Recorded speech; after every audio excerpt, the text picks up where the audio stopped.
Majestic emang jadi salah satu surga kuliner. Nah, ada satu jenis kuliner bungkus daun nih yang pedagangnya udah jarang banget. Dibilang camilan bukan, dibilang makanan berat juga bukan sih. Apa ya? Foodies, nih kira-kira saya mau masak apa nih Foodies? Nah, ini dicuci dulu berasnya.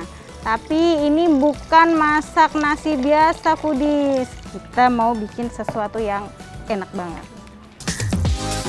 Ayo tebak, ada yang tahu nggak kita mau bikin olahan apa? Bukan lontong, bukan lemper, juga bukan ketupat nih. Yes, kali ini Makan Receh mau bikin olahan khas Tiongkok yang digemari juga sama masyarakat Indonesia. Aduh, apaan sih tuh? Udah belum Neng nyuci berasnya? Udah nih Bu. Ah iya udah bersih. Jadi penasaran gak Foodies kita mau bikin apa? Bikin apa Bu kita Bu? Bikin bacang. Bacang Foodies, penasaran nggak cara bikin bacang kayak apa? Nih ikutin saya ya sama ibunya. Nah Foodies, pembuatan bacang ini sebenarnya cukup rumit loh. Nasi yang sudah diaron dibungkus di dalam daun andong atau biasa disebut hangjuan. Daun ini emang jadi ciri khas pembungkus bacang yang biasanya dibeli di toko bunga. Nah ini kita tinggal bungkus nasinya. Ini yang udah diaron ya Bu ya? Iya.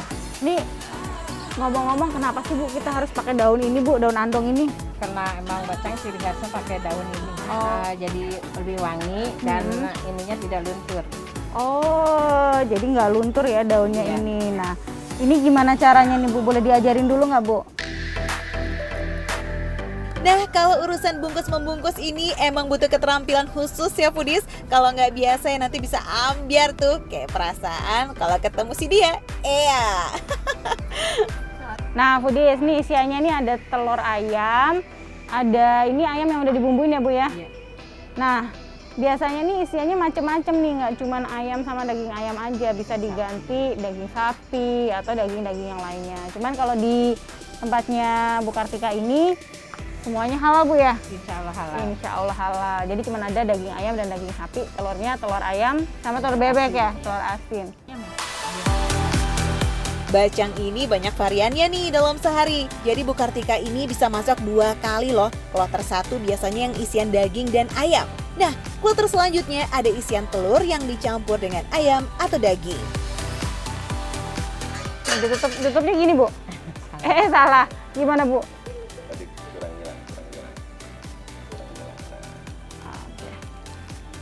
Oh, jadi gini Foodies nih ya. Ini ciri khas bacang itu dia bungkusnya segitiga kayak gini, terus ditali. Ini yang susah nih nalinya. Jadi dia harus jadi satu sama yang lain. Di talinya harus diikat sana. Nah, ini harus ibunya aja deh daripada saya yang nali jadinya ambiar. Bentuk dari bacang ini juga menjadi ciri khas tersendiri loh Foodies. Walaupun sudah hijrah dari negara aslinya, bentuknya tetap sama, yakni 5 segitiga yang diikat tengahnya. Di Indonesia sendiri memang tak semua daerah ada yang jual makanan khas Tiongkok ini. Walau bukan keturunan Tiongkok, Bu Kartika punya resep turunan dari bapak mertuanya yang pernah kerja dengan orang Tiongkok sebagai pembuat bacang. Walau begitu, bumbu dan bahannya disesuaikan Foodies dengan kebutuhan orang di Indonesia. Nah, agar semua bisa mencicipi kelezatan bacang, bumbu yang digunakan ini semuanya halal ya Foodies. Bu, ini berapa lama matangnya Bu? Ini matangnya 1 jam kurang lebih. 1 jam lumayan juga lama ya Bu ya? Iya. Ini udah lapar banget nih Bu saya Bu. Kalau yang matang ada Di mana? warung di Pasar Mestik udah matang. Di Pasar Majestic. Jadi bisa nih kalau saya ke Pasar Bisa. Majestic sekarang, bisa langsung coba. Masih panas. Iya. Oke, Foodies, Tinggal ayo makan. kita langsung ke Pasar Majestic karena aduh, ini aromanya enak banget Foodies, udah nggak sabar banget. Yuk, cus! Duh, masa harus nunggu 1 jam? Gimana bisa tahan nih pas bikinnya aja udah nelan ludah? Ya udah kita langsung cari aja ke sekitar Pasar Majestic ya. Wah, semoga kebagian nih Foodies, karena kadang bacang ini udah ludes di serbu pembeli secepat kilat. Ini dia nih dicari-cari Bang. Masih banyak Kak? Tinggal dikit, Mbak. Ya, tinggal dikit Foodies. Tapi yang ketan masih ada? Masih Sapi, ayam? ada. Agak susah emang sih nemuin gerobak bacang ini karena yang jual bacang di wilayah ini ya, the one and only, cuma 1 Foodies. Buat yang bingung carinya di mana sih si abang bacang mangkal ini, tepatnya di depan lobi barat ya di Pasar Majestic. Oke? Bang, ini yang paling favorit apa nih Bang? Aku mau cobain. Yang sapi tapi yang beras tuh. Sapi yang beras sama yang lainnya. Ini yang ketan tapi ada? Yang ketan ada yang sapi. Oke, yaudah aku mau cobain deh dua-duanya. Ini ya.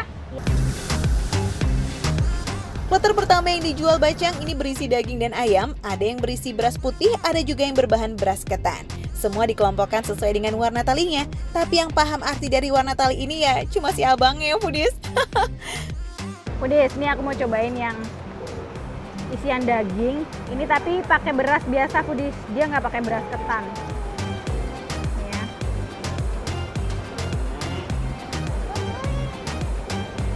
Lembut banget, foodies. Berasnya ini empuk, lumer, ditambah sama ini nih, isian daging cincangnya ini enak banget. Foodies, pantas aja bacang beras putih yang berisi daging cincang ini jadi favorit karena emang enaknya no debat lagi. Daging cincang yang dibumbui manis ini punya tekstur basah. Lemak yang menempel pada daging bikin bacang ini semakin gurih. Apalagi dimakan pas lagi anget-angetnya tuh kayak begini. Widih, mantul. Nah, sekarang kita cobain bedanya apa sama yang daging pakai beras ketan.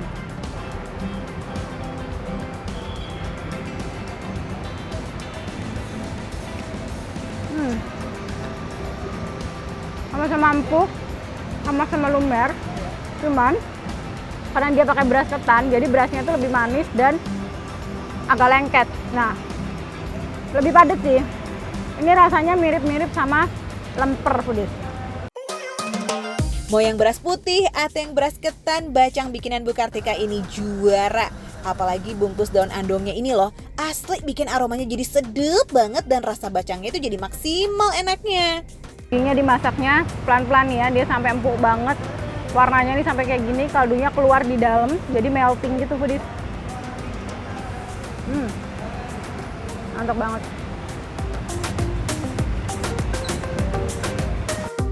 Buat yang no daging-daging club, tenang, bisa pilih kok menu si isi ayam nih, foodies. Semua tergantung selera ya. Kita cobain yang ayamnya, foodies. Ini buat yang nggak makan daging merah, bisa cobain ayam. Nah, di sini pilihannya ada ayam, ada daging. Jadi benar-benar dijamin halal ya. Biasanya kalau orang Tionghoa atau memang di Tiongkok sana, bacang ini identik dengan makanan non halal. Cuman di sini sudah dimodifikasi, sudah diganti bahan-bahan non halalnya dengan bahan-bahan yang halal kayak gitu. Sedikit berbeda dengan isian daging cincang, bacang ayam ini lebih punya rasa bumbu lokal. Ya, isian ayam cincang yang dicampur dengan daun bawang mirip-mirip sama topping mie ayam gitu loh, foodies. Makanya, walaupun makanan dari negeri seberang, tapi rasa bacang ini bisa diterima di lidah orang Indonesia. Foodies, ternyata bacang ini walaupun bikinnya ribet, tapi rasanya emang enak banget, foodies. Nah, kalau bacang yang dijual di Pasar Majestic ini emang agak beda karena dia bungkusnya gede-gede. Jadi makan satu ini udah kenyang banget. Satu bacang ini di sini harganya cuma 15.000 aja, tapi bisa untuk mengganti makan berat. Pokoknya di sini makan receh, harga receh tapi rasanya nggak recehan.